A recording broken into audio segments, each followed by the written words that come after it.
Hi folks, uh, welcome to Maths and Physics for You. Today we're going to do instantaneous acceleration if we are given position vector at a time t. A basic idea, as we can see here in this diagram, let's assume that there is an object that moves from point A to point B with velocity here vt, and then the final velocity is vt plus delta t.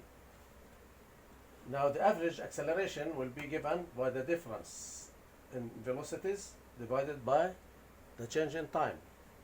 We can show this also on this diagram using vectors. So this is the final velocity vector.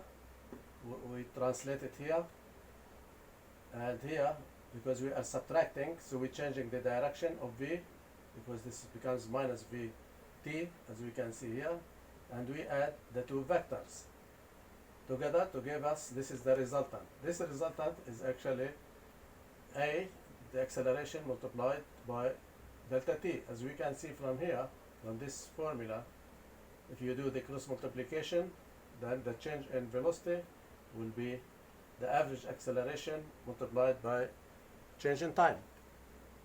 But we are after the instantaneous acceleration. Instantaneous acceleration means at that instant, the acceleration at that instant. And to do that, then the change in time will be limited to approximately 0. So we put the instantaneous equals limit of the change in velocities over delta t as delta t approaches 0. This means that as delta t approaches 0, the 2 points becomes so close to each other and they become almost 1 point, and the acceleration then becomes the instantaneous acceleration at that instant. But this expression is nothing but the derivative, the first derivative of the velocity vector with respect to time t. But in the previous video we saw that the velocity vector equals to the first derivative of the position vector with respect to time t. So this means that the instantaneous velocity can be also written as the second derivative of r, the position vector, with respect to t. So we put d2 2. And we could sometimes use these symbols, that this is equal to v dot t, which means first derivative of v, equals r double dot t, which means the second derivative with respect of r with respect to t.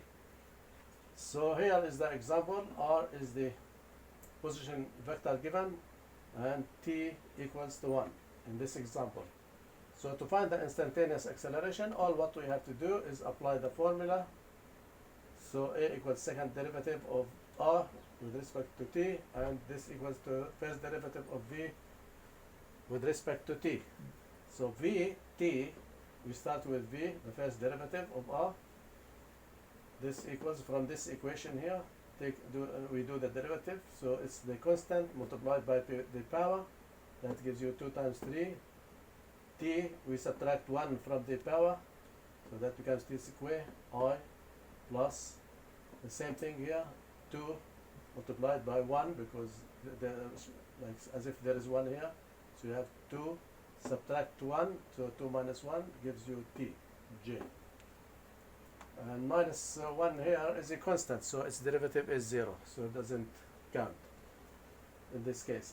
Now you got plus 5k, so 5 is constant, its derivative is also 0, because a constant remains constant, so there is no rate of change for it.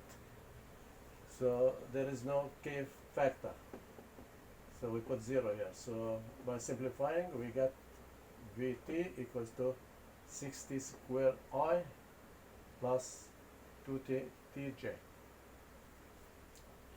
Now this is the velocity vector, but we are after the instantaneous acceleration vector. So we need to do the derivative again for the velocity vector.